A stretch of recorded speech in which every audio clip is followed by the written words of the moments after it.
오늘 여러분에게 함께 나누고 싶은 제목은 그에게까지 잘할지라. 한번 해봅시다. 그에게까지 잘할지라. 그가 누구예요? 예수님. 예수님에게까지 우리 신앙이 성장되고 자라기를 하나님이 원하십니다. 하나님은 예수님을 믿는 성도들에게 은사를 주십니다. 은사가 쉽게 얘기하면 선물을 준다 그 말입니다. 사람이 이 세상에 태어날 때 재능을 가지고 태어난 사람이 있습니다. 어릴 때부터 노래를 잘한다든지 춤을 춘다든지 수학을 잘한다든지 축구를 잘한다든지 뭐 재능 있잖아요. 재능을 가진 사람이 있어요. 예수님을 안 믿어도. 그런데 예수님을 믿는 사람은 은사를 주신다 그래요. 제가 예수님 믿기 전에는 성경 가르치는 재주가 없었어요. 예수님 믿기 전에는 기도하는 재주가 없었어요. 예수님 믿기 전에는 찬송도 몰랐어요. 예수님 믿고 나니까 예수님이 저에게 여러 가지 은사를 이렇게 주셔서 이렇게 목회자로서 또 하나님을 믿는 사람 부족함이 없게 만들어 주셨습니다. 그래서 우리 예수 믿는 사람은 재능 더하기 은사 이걸 함께 사용하면서 세상에서 승리하고 신앙생활도 잘하기를 원하십니다. 성경에는 약 30가지 정도의 은사가 있다 그래요. 우리가 대표적인 은사 고린도전서 12장 7절부터 12절 한번 같이 읽어봅시다. 각 사람에게 성령을 나타내시면 유익하게 하려 하심이라. 어떤 사람에게는 성령으로 말미암아 지혜의 말씀을, 어떤 사람에게는 같은 성령으로 지식을 말씀을, 다른 사람에게는 같은 성령으로 믿음을, 어떤 사람에게는 한 성령으로 병 고치는 은사를, 어떤 사람에게는 능력 행함을, 어떤 사람에게는 예언함을, 어떤 사람에게는 영들 분별함을, 다른 사람에게는 각종 방언 말함을, 어떤 사람에게는 방언 총역함을 주시나니 이 모든 일은 같은 한 성령이 행하사 그의 뜻대로 각 사람에게 나누어 주시는 것이니라. 여기 9가지 은사가 기록되어 있습니다. 근데 은사를 성령께서 우리에게 주시는데 은사를 주신 이유가 무엇이냐? 유익하게 하려고 했죠. 은사를 받으면 신앙생활에 유익이 된다 그 말입니다. 그런데 은사는 한 성령이 우리에게 주시는데 그의 뜻대로, 누구 뜻대로? 성령의 뜻대로 각 사람에게 나누어 주신다 그랬어요. 여기 계신 분들에게 하나님이 은사를 주신다면 하나님이 이 사람에게는 A라는 은사 주고 저 사람에게는 B라는 은사 주고, 내 은사가 다 똑같이 나타나는 건 아닙니다. 하나님이 이제 하나님의 뜻대로 너는 이게 필요하구나, 너는 저게 필요하구나 주시는 경우가 있어요. 제 경험으로 봐서는 은사는 하나님께서 일방적으로 주시는 경우가 있습니다. 나는 구하지도 않았는데, 나는 그게 있는지도 몰랐는데 하나님 너 이거 받아라. 나중에 보니까 이게 내게 와 있어요. 하나님이 일방적으로 주시는 은사가 있고, 두 번째 경우는 내가 기도해서 받는 경우가 있어요. 하나님 나 방언 은사 좀 주세요. 나 방언 좀 하고 싶습니다. 방언 은사 주세요. 그럼 어떤 경우는 하나님이 막 기도하는데 입에서 다른 말이 막 흘러나올 수가 있어요. 구해서 받는 경우, 또 구하지도 아니했는데 주시는 경우.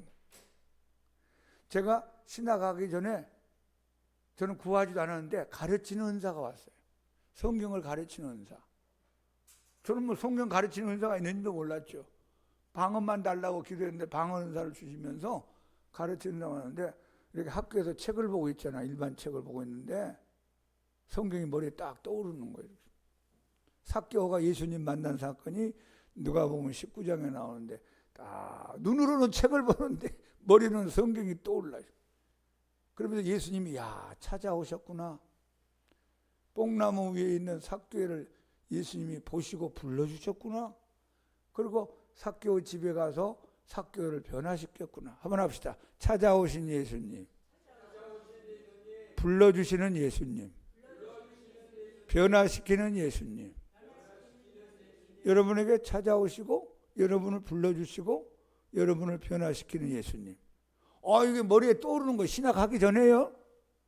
너무 좋은 거예요. 그래서 옆에다 연습장에다 세 가지 찾아오신 예수님, 불러주신 예수님, 그리고 변화시킨 예수님 써가지고 이제 점심 때 친구들하고 밥을 먹으면서 그 얘기를 하는 거예요. 막 전도하면서 반은 설교하면서 반은 성경 얘기하면서. 그건 제가 구하지 않았어요. 그러니까 여러분도 원하는 게 있으면 구하시기 바랍니다. 그리고 기도하다 보면 하나님이 그것도 필요한데 너 이게 필요해.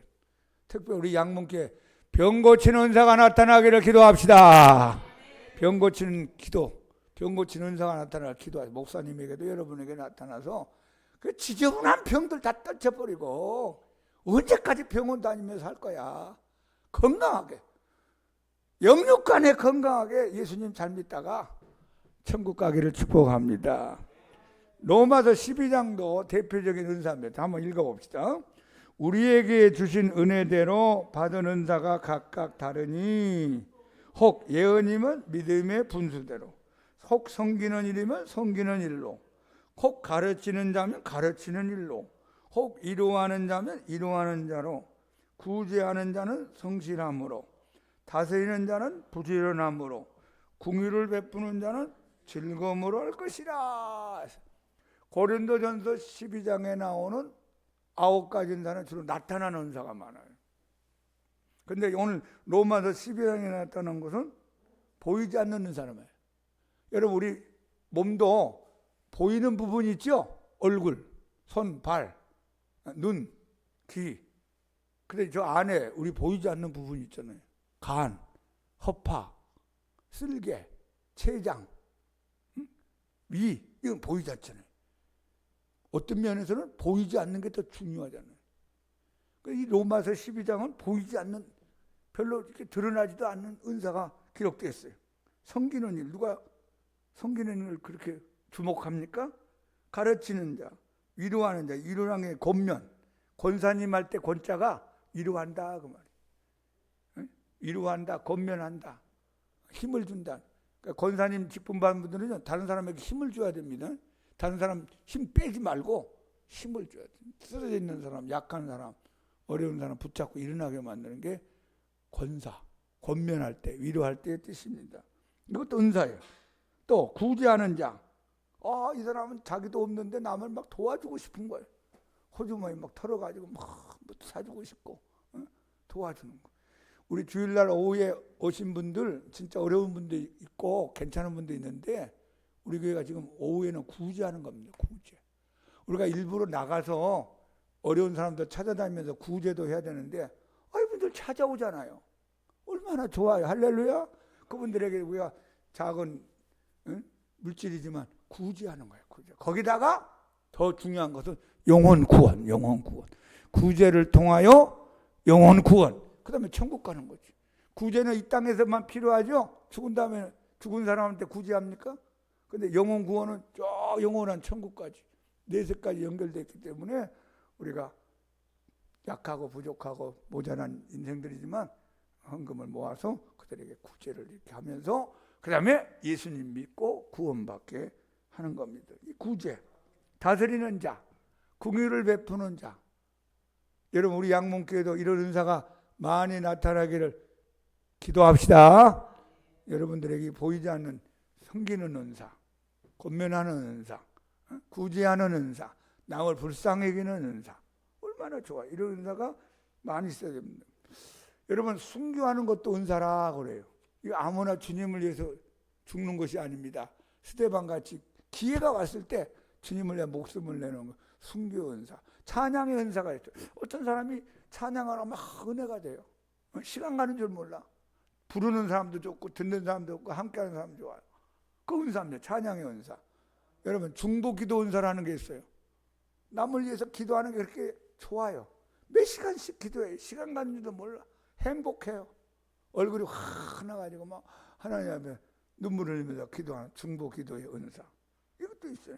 전도하는 은사도 있어요. 우리가 다 전도해야 되겠죠? 특별히 그 사람에게는 전도의 은사가 강해가지고 사람들 만나고 싶어요. 또 만나면 예수님 얘기를 하게 돼요. 예수님 얘기하면 그 사람들이 따라와. 나는 1년에 한 명도 못 데려오는데 그 사람 막 1년에 10명, 20명, 50명, 100명 막 이렇게 데려오는 사람이 있어요. 이게 전도의 은사가 그에게 나타나기 때문입니다. 귀신 쫓아내는 은사. 예수 이름으로 명하노니 더러운 병만은 떠나가라. 병 고치는 은사. 아까 나왔죠? 우리 양목께 이런 은사가 나타나기를 기도합시다. 사랑은 은사이면서 열매라고 그래요. 한번 해보세요. 사랑은 은사이면서 열매다. 사랑의 은사가 있어요. 사랑의 열매가 있어요. 사랑은 양쪽을 다 갖고 있어요. 그래서 고린도전서 12장이 은사장, 14장이 은사장, 그 가운데 13장이 사랑장이라 그래요. 모든 은사를 행할 때 사랑으로 해라. 시기하고 원망하고 불평하고 경쟁하지 말고 사랑으로 은사를 사용해라. 그랬어요. 사랑은 은사이면서 열매. 우리 교회 사랑의 은사와 열매가 풍성하기를 축복합니다. 여러분 독신의 은사도 있어요. 독신. 예를 들면 천주교 신부님이나 수녀들은 혼자 사는데 불편하면 어떻게 살겠어요? 그러면 여러분 예수님 믿는 사람 가운데 결혼 안 하고 혼자 살아도 불편함이 없어요. 더 행복해. 좋아. 사도 바울도 독신의 은사 받은 사람이. 사도 바울이 나 결혼 안 하고 나 혼자 사는데 재밌다. 할렐루야다. 베드로는 결혼했고 바울은 독신의 은사를 받는 사람이. 독신도 은사라고 볼 수가 있습니다. 그런데 오늘 에베소 4장의 11절에 보면 또 은사가 나타났어요. 자, 한번 같이 읽어봐요. 시작. 그가 어떤 사람은 사도로, 어떤 사람은 선지자로, 어떤 사람은 복음 전하는 자로, 어떤 사람은 목사와 교사로 삼으셨으니. 그가 누구냐면 예수님이. 직분은 예수님이 주시고 은사는 성령이 주신다. 시작. 은사는 누가 줘요? 성령님. 각 목사 만든 건 예수님이 너 목사해라 임명하는 거예요. 그럼 내가 목사의 이 직분에 맞는 사명을 가지려면 어떻게 은사가 있어야 돼. 은사가. 그것은 성령이 주시는 거예요. 목사님에 맞는 은사를 주시는 거예요. 여기 나오는 사도, 선지자, 복음 전하는 자, 목사와 교사는 영적 지도자의 은사라 그래요. 여러분이 교회 오면 목사님 만나죠? 여러분만 놔두면 안 되니까 강 목사, 양문교회 찾아온 어린 양들을 네가 잘 가르치고 설교하고 은혜 받게 해서 신앙생활 잘하도록 만들어 주어라 해서 주님이 교회 안에 세웠던 직분들입니다. 사도라는 건 지금으로 말하면 교회 없는데 교회 세우러 다니는 사람들. 선지자는 주님 말씀 받아서 전하는 사람들. 복음 전하는 자는 지금은 부흥에 다니는 목사님들. 여기 목사라는 단어가 딱 한 번 나와요. 목자란 뜻이 목자, 교사, 가르치는 것. 그러니까 제가 목자이면서 가르치는 사람이 되는 거예요. 그러니까 목사는 일단은 잘 가르쳐야 돼요. 뭐 얼굴이 반반하고 뭐 키가 크고 뭐 마음씨가 착하고 뭐 그런 게 중요한 게 아니라 그 첫 번째는 성경을 올바로 잘 가르쳐야만 목사님의 자격이 주어진다 보는 겁니다. 여러분에게 은사가 뭐가 있는가 한번 생각해 봐요. 여러분이 어떤 은사가 있는가. 은사는요, 받은 사람에게 쉬워요. 은사가 어려워요, 쉬워요? 쉬워요. 중보 기도 은사 받은 사람은요, 3시간, 4시간, 5시간 기도하는데 쉬워요. 전도 은사 받은 사람은 전도하는 게 막 쉬워요. 다른 사람은 전도하기가 어려운데. 목사님은 성경 가르치는 게 쉬워요. 그리고 두 번째가 재미있어요. 재미. 즐거워. 행복해요. 전도하는 은사 받은 사람은 전도하는 게 행복해. 즐겁고. 찬양 은사 받은 사람은 찬양하는 게 즐겁고 행복해. 시간 가는 줄 몰라. 밤을 새면서 찬송가라고 하는 거. 목사님은 성경 나눌 때 행복하고 기쁘고 즐거워요.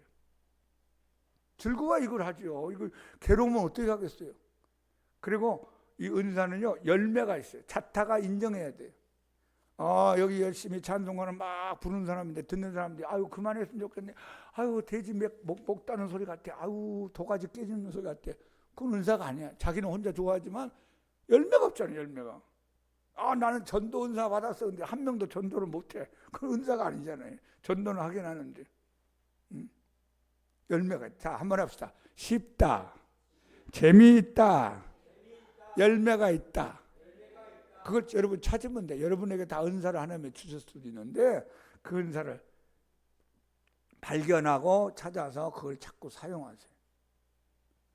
그러면 오늘 에베소 4장 11절 사도, 선지자, 복음 전하는 자, 목사와 교사로 세웠는데 왜 이분들을 예수님이 교회 안에 세워놨을까? 세 가지 큰 목적이 있어요. 자, 4장 12절 시작. 이는 성도를 온전하게 하며 봉사일을 하게 하며 그리스도의 몸을 세우려 하심이라. 여기 온전이라는 말은 다른 말로 하면 우리가 온전치 못하다는 거예요. 여러분이 교회 올 때 온전치 못한 상태에서 교회 온답니다. 그래서 교회를 오면 목사님을 만나게 되고 신앙생활 하면서 목사님 여러분을 온전하게 만드는 사명을 여러분들에게 전해주는 겁니다. 그럼 온전이란 뜻이 뭐냐? 원래 뜻이 뭐냐면요, 의학적인 용어가 있어요. 부러진 뼈를 바로 맞추어 준다 그 말이에요. 어떤 날 뼈가 부러졌어요. 뼈가 저질러졌어요. 제대로 걷지도 못하고 움직이도 못하고 일도 못하고 직장도 가지 못하고 들어누워 있어요. 근데 의사 선생님이 와가지고 뼈를 딱딱딱딱 맞춰가지고 다시 정상으로 만들어줄 때 쓰는 말이 온전이라 하는 말이에요. 또 어부들이 사용했다고 그래요. 어부들이 어느 경우에 사용했냐면 이 그물을 던져가지고 고기들 계속 잡는데 이상하게 고기가 안 들어. 걷어 올리면 고기가 없어요. 왜 그런가 봤더니 그물이 찢어졌어요. 찢어져가지고 고기들이 들어왔다 다 찢어진 그물로 다 도망가 버렸어요.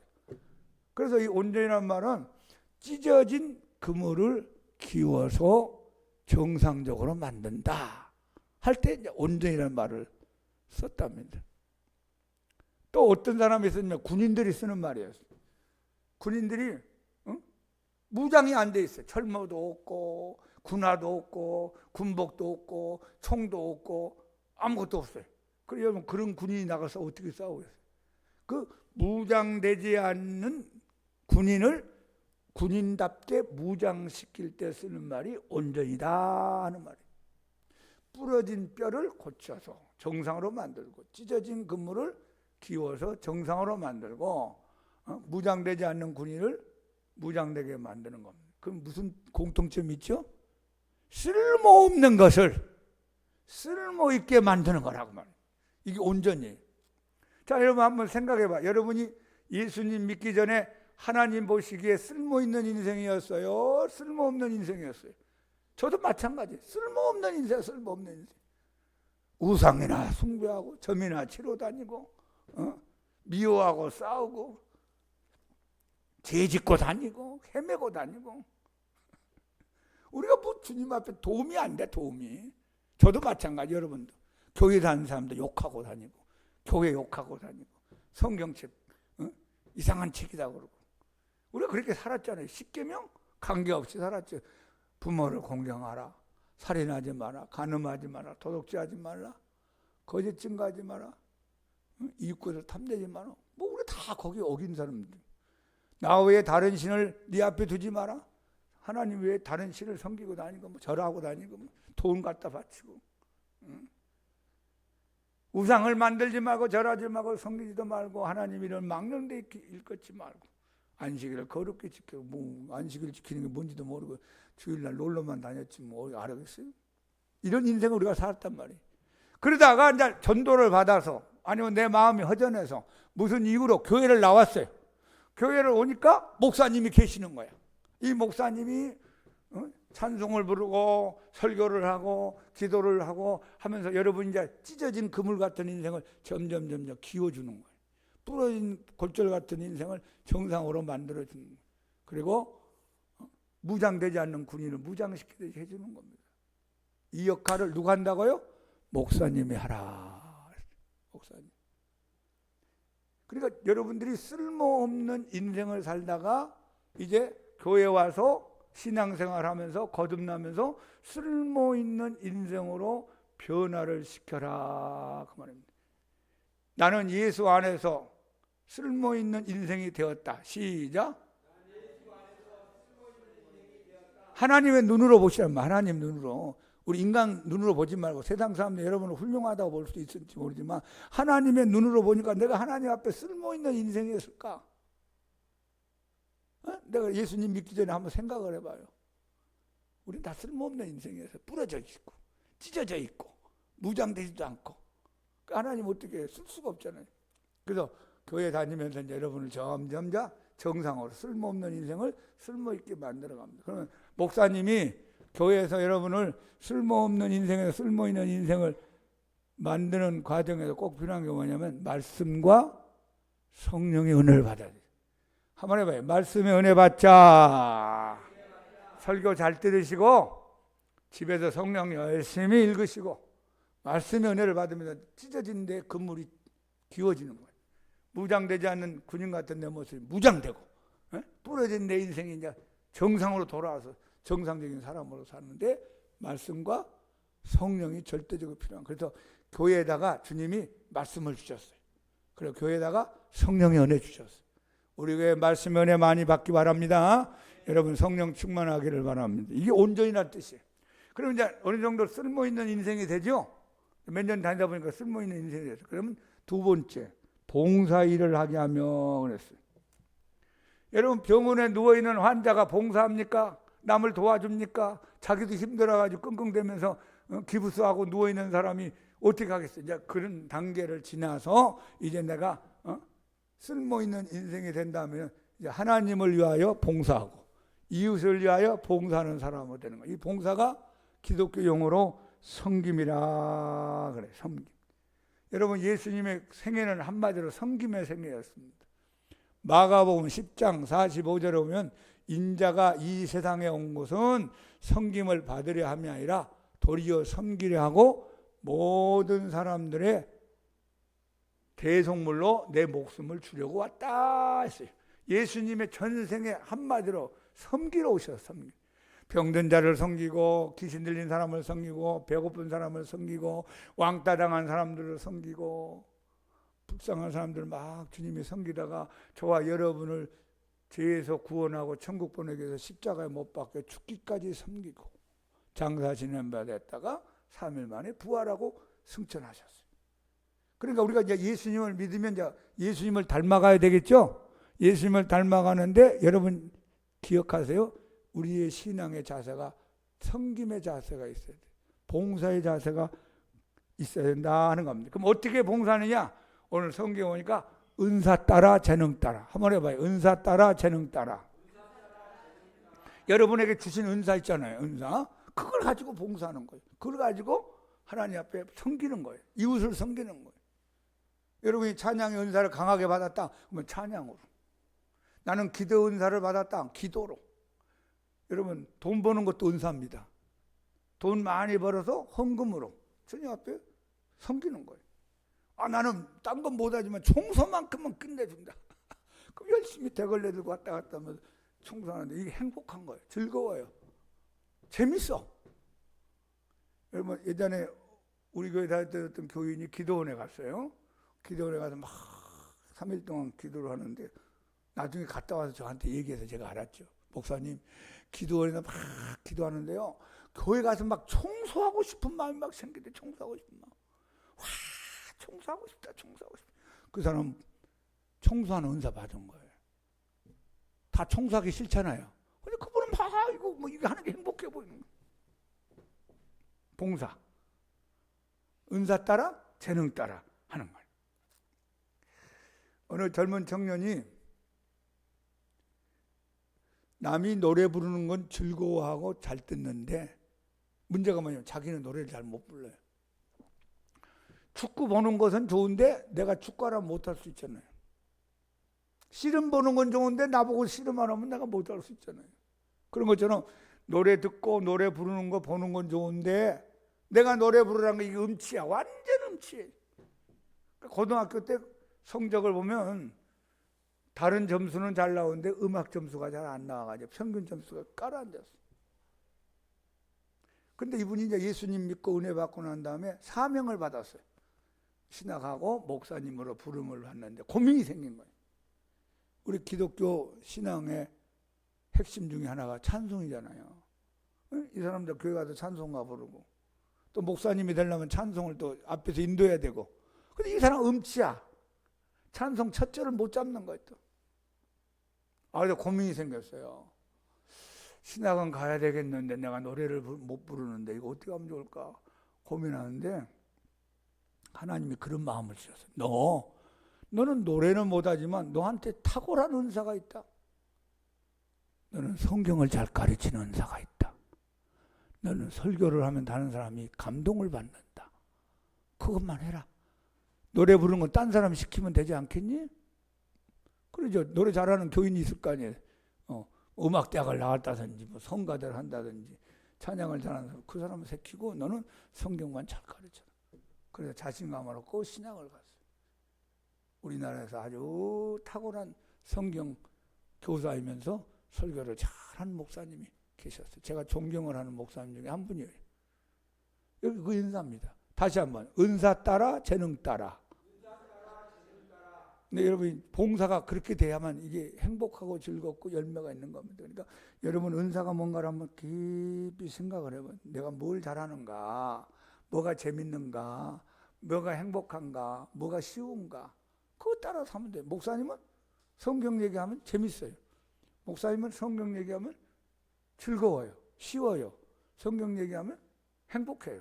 그러니까 지금까지 몇십 년을 목회를 한 거예요. 지금도 하고 있잖아요. 앞으로 내가 죽을 때까지 하려고 그래요. 할렐루야. 나는 일찍 목회 그만둔 목사님 보면 이해가 안 돼. 이렇게 즐거운 거 왜 안 해? 얼마나 저한테 누가 와서 설교하면 가요. 왜? 즐거우니까. 저리 가고 이리 가고 저리 왔다 갔다 하는. 왜냐하면 내가 괴로우면 가겠습니까? 힘들면 가겠어요? 안 가죠.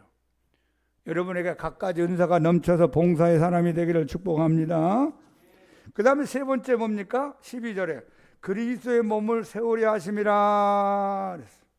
이 그리스도의 몸이 뭐냐면 교회라고 그래요. 교회. 교회가 두 가지 종류가 있어요. 한번 해봐요. 지상교회, 천상교회. 천상교회는 천국의 교회, 지상교회는 우리 눈에 보이는 교회, 이 땅의 교회. 또 지역교회. 한번 해봐요. 지역교회, 우주교회. 지역교회는 우리 양문교회, 미아리 교회, 쌍문동 교회, 무슨 울산교회, 강주교회, 그걸 다 지역교회라고 그래요.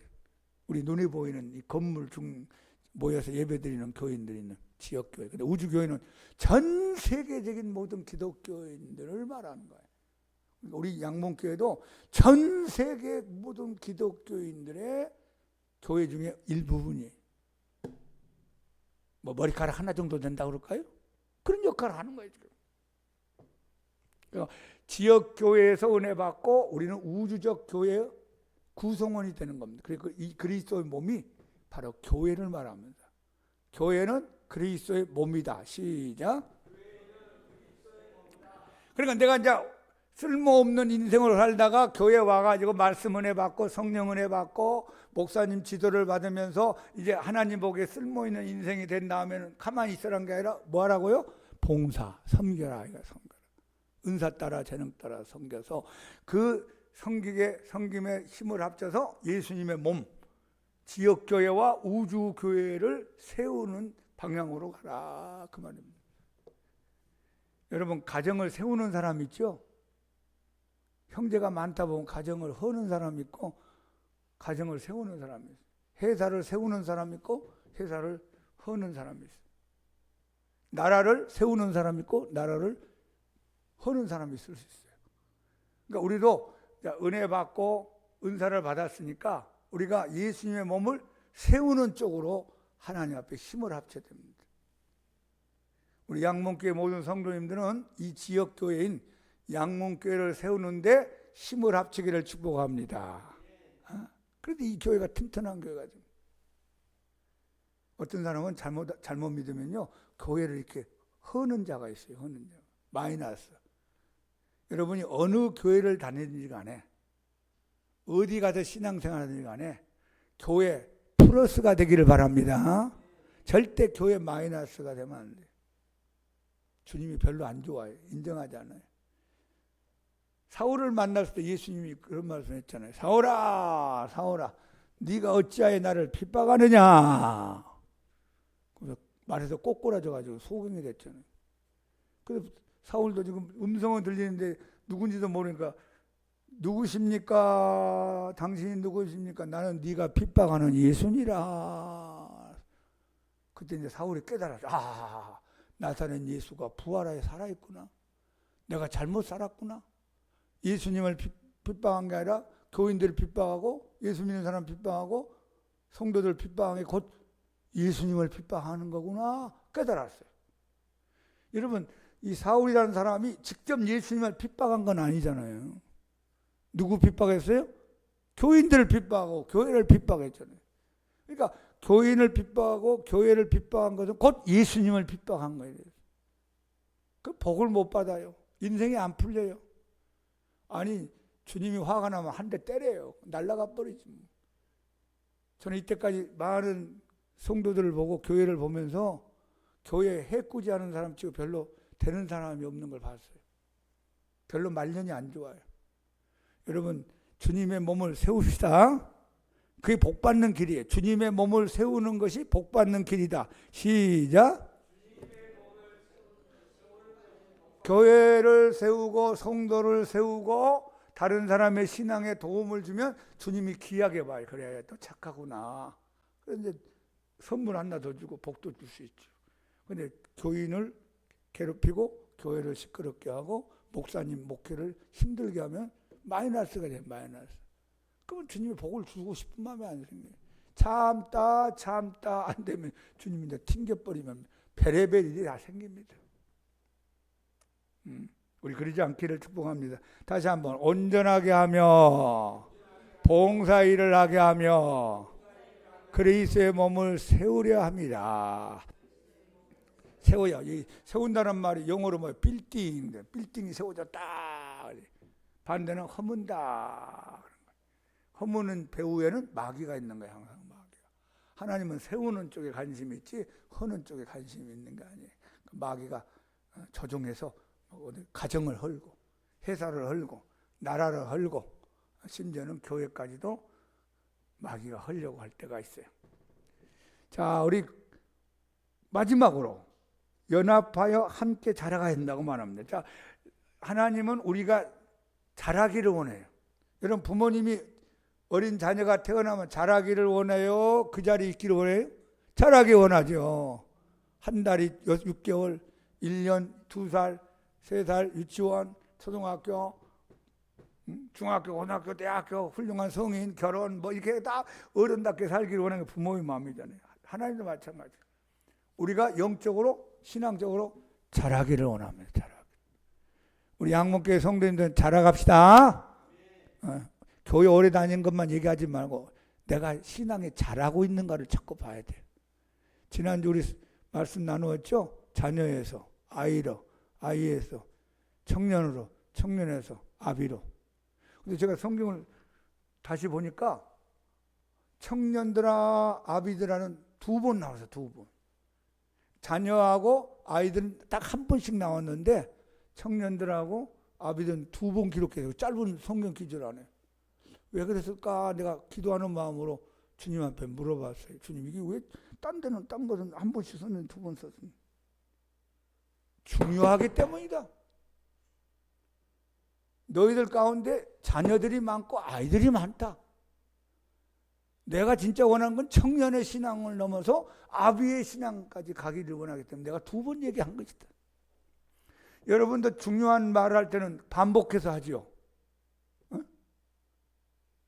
밥 먹어! 빨리 밥 먹어! 빨리 잠자. 안 자고 있으니까. 이제 컴퓨터 그만하고 인터넷 그만 보고 잠자라. 2번 얘기할 수 있어요. 성경에서 2번 얘기하는 것은 강조하는 뜻이 있어요. 자, 여러분 전부 다 청년의 신앙으로, 아비의 신앙, 어미의 신앙으로 성장을 하기를 예수 이름으로 축복합니다. 에베소 4장 14절 읽어봐요. 이는 우리가 시작. 이는 우리가 이제부터 어린아이가 되지 아니하여 사람의 속임수와 간사한 유혹에 빠져 온갖 교훈의 풍조에 밀려 요동하지 않게 하려 함이라. 여러분과 내가 이제부터는 어린아이가 되지 말자. 나는 예수 안에서 어린아이가 아니다. 시작. 어린아이일지라도 아니다고 얘기를 했어요. 하나님 볼 때 여러분 가운데 어린아이가 있어요. 어린아이. 아주 어리단 말이에요. 신앙이 어리니까 자기 감정대로 왔다 갔다 하는 거. 기분 나쁘면 안 나오고 기분 좋으면 나오고 뭐 누구 싫어서 어쩌고 뭐 마음에 안 맞다고 뭐 세상 일에 바빠가지고 안 나온다고. 그게 어린아이잖아요. 그런 어린아이가 되지 아니하여 사람의 속임과 간사한 유혹에 빠져 온갖 교훈의 풍조에 밀려 요동하지 않게. 어린아이는요 사람들한테 잘 속아요. 옛날에 유괴범들이 맛있는 거 사주고 좋은 거 사주면서 딱 하면 따라가 버리잖아요. 왜? 분별이 없으니까. 간사한 유혹에 빠져 온갖 교훈의 풍조가 뭐냐면 잘못된 가르침에 빠지는 거예요. 성경 외의 가르침, 잘못된 이단 사설, 가짜들한테 속아 넘어가고, 신앙이 어떻게 요동을 치는 거예요. 왔다 갔다 파도치듯이. 이런 사람이 되지 말라는 겁니다. 그럼 어떻게 자라날 수 있는가? 15, 16절 시작. 오직 사랑 안에서 참된 것을 하여 범사에 그에게까지 자랄지라. 그는 머리니 곧 그리스도라. 그에게서 온몸이 각 마디를 통하여 도움을 받음으로 연결되고 결합되어 각 지체의 분량대로 역사하여 그 몸을 자라게 하며 사랑 안에서 스스로 세우느니라. 이 교회라는 신앙생활을 하는 것을 우리 몸으로 비유를 했어요. 여러분 몸을 한번 생각해 보세요. 눈이 있죠? 보는 눈, 귀, 듣는 역할하는 귀, 입이 있어요. 입 안에 혀가 있고 치아가 있어요. 이 안에 식도가 있고 위가 있고 작은 창자, 큰 창자, 간이 있고 숨을 쉬는 허파가 있고 두근두근 죽을 때까지 계속 뛰어야 되는 심장도 있고. 이 모든 것이 서로 어떻게 돼 있어요? 연결돼 있어요. 연결. 따로 있으면 죽어요. 손가락이 나 니들하고 같이 살기 싫어. 손가락이 딱 잘라나가면 어떡해. 얘는 죽는 거예요. 그런데 다른 몸에 손가락들이 아픔을 느껴요. 얘 없어지는 바람에.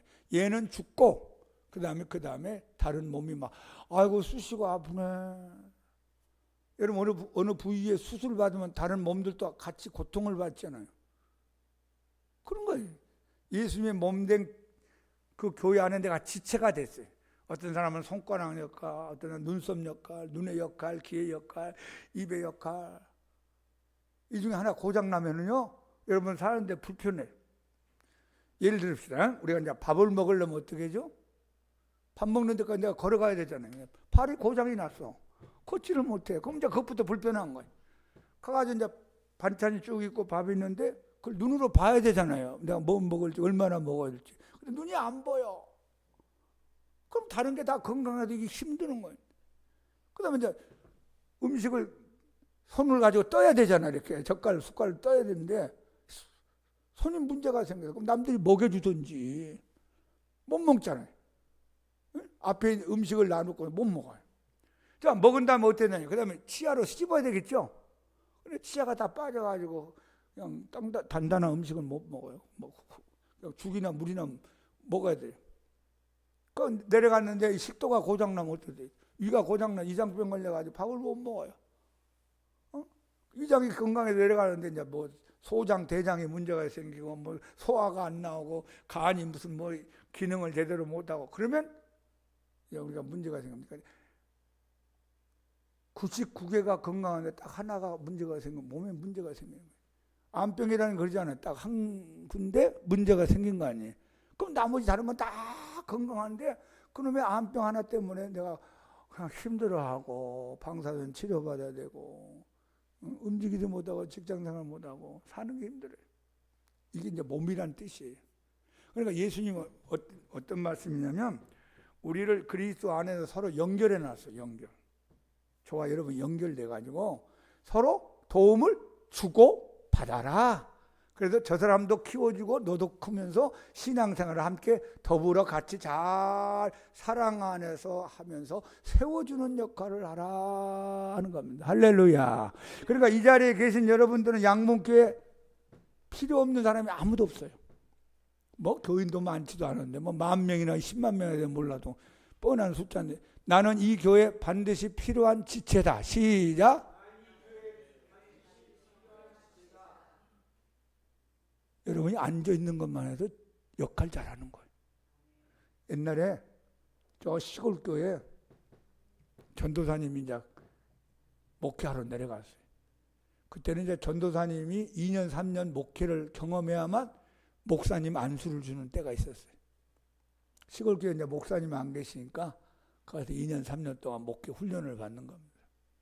그러니까 뭐 할머니하고 뭐 몇 분밖에 없는데 거기서 이제 목회를 하면서 기도하고 성경 가르치고 예배 인도하고 목사 준비를 하는데 거기에 아리따운 처녀 자매 한 분이 예배에 꾸준하게 참석하는 겁니다. 총각 전도사가 처녀 자매님이 이렇게 오니까 이제 뭐 목사지만 또 자매니까 설레는 마음으로 설교를 하는데 놀라운 것은 이 자매님이 예배 때마다 안 빠지고 앉아가지고 이 전도사님이 설교하면 고개를 끄덕끄덕 하는 거예요. 은혜 받고 알았다는 심 끄덕끄덕. 그러니까 이제 이 총각 전도사님이 더 신바람이 나가지고 더 열심히 설교 준비하고 더 열심히 소리 지르면서 막 설교하니까 설교가 점점 발전이 됐어요. 3년 정도 지난 다음에 목사님이 되시고 이제 그 지역을 떠나서 도시의 교회로 부목사로 가게 됐습니다. 그동안 3년 있었지만 정들었잖아요. 많지는 않지만. 그런데 이제 목사님이 되신 전도사님이 한 번씩 만나서 같이 식사도 하고 그동안 고마웠다고 표현도 하고 안수기도도 해주고. 그래서 이제 자매님 차례가 왔어요. 아유 자매님 그동안 참 감사했습니다. 그래 열심히 예배 참석해 주시고 제가 부족한 전도사인데 설교 들 때마다 고개도 끄덕끄덕 해주시고 그래서 제가 이렇게 힘을 얻고 목사님 돼서 이제 다른 데로 가게 돼서 자매님 내가 평생 동안 자매님 잊지 않고 기도해 주겠습니다. 그랬어요. 그래서 뭐 이 자매님이 얼굴이 뻘개지면서 이런 얘기를 한 겁니다. 목사님, 저는 사실은요 귀가 가는 귀가 먹어가지고 잘 안 들려요. 그런데 전도사님이 열심히 설교하는데 못 알아듣는 척하면 또 전도사님이 실망할까 봐서 알아듣는 척 하라고 내가 끄덕끄덕 했습니다. 그것도 서로 연결돼 가지고 있는 거예요. 전도사님은 자매님에게 은혜 주고 자매님은 전도사님을 키우고 목사님은 여러분들에게 은혜 주고 여러분들은 저를 키우고 할렐루야. 옆에 분들하고 서로 그렇게 연결돼 있어요. 그것을 어떻게 하라고요? 사랑 안에서 해라. 사랑 안에서. 한번 옆에 있는 분 인사해 보세요. 예수님 이름으로 사랑합니다. 성도님 때문에 내가 행복합니다. 우리 성도들은 경쟁하는 게 아니에요. 싸우는 게 아니에요. 서로 미워하라고 모아놓은 게 아니라 서로 세워줘라. 여러분 이 귀가 눈한테 이 바보 같은 놈 듣지도 못하는 게 눈이 뭐라고 해? 저 병신 지금 보지도 못한 게 까불고 있네. 그러면 귀하고 눈하고 경쟁하라는 거 아니잖아요. 다투라는 게 아니고 시기하고 미워라는 게 아니라 서로 도와주어라. 서로 섬겨라. 서로 세워줘라. 누나 듣지 못하는 너는 귀의 도움을 받아. 귀야 너는 보지 못하는 눈의 도움을 받아. 손아 너는 발의 도움을 받고 발아 너는 손의 도움을 받아. 여러분 양말 신을 때 발에 뭐가 필요해요? 손이 필요하잖아. 손이 없으면 양말 어떻게 신어요? 내가 어디를 가려면 전철 타러 가려면 뭐가 필요해요? 발이 필요하잖아요. 음식점 가서 밥을 먹으려고도 발이 가야 되고 손이 가야 되고 눈이 보여야 되고 입이 열려야 되고 치아가 단단해야 되고 침이 나와야 되고 혀가 움직여야 되고 위가 튼튼해야 되고 소장 대장이 건강해야 되고 소화제가 나와야 되고 그렇게 다 해서 내 몸이 이렇게 건강하게 산다 이 말이에요. 여러분들은 다 양문교에 필요한 사람들입니다. 서로 존중하고 귀하게 여기고 격려하고 사랑하고 서로 세우면서 우리 함께 다 천국에 오라는 거예요. 오늘 말씀이 오늘 그 말씀입니다. 자, 우리가 불신자로 살다가 교회로 들어오니까 목사라는 분이 있었어요. 강 목사라는 사람 만났어요. 여러분과 내가. 그럼 제가 어떻게 여러분들 쓸모있는 사람으로 바꾸어주는 역할을 중지하는 겁니다. 찢어진 그물 같은 인생, 부러진 뼈 같은 인생, 무장되지 않는 쓸모없는 인생으로 군인 같은 모습으로 살다가 예수님이 우리를 교회로 밀어주니까 그래서 말씀 은혜 받고 기도하고 성령 은혜 받아서 여러분을 이제 하나님이 쓸 수 있는 사람으로 변화시켰어요. 그 다음에 뭐 한다고요? 가만히 있지 말고 섬겨라 그 말이에요. 은사 따라 재능 따라 잘 섬겨서 예수님의 몸을 잘 세우고 그 다음에 서로 연결돼 있으니까 서로 세워주고 같이 함께 신앙생활해서 내가 도움 주고 내가 도움 받아서 예수님의 몸된 교회를 세우다가 성장해서 천국에서 만나자. 예수님의 뜻인 걸 믿고 우리 양문교회가 예수님을 향하여 자라가는 우리 모든 성도들 되기를 예수님 이름으로 축원합니다.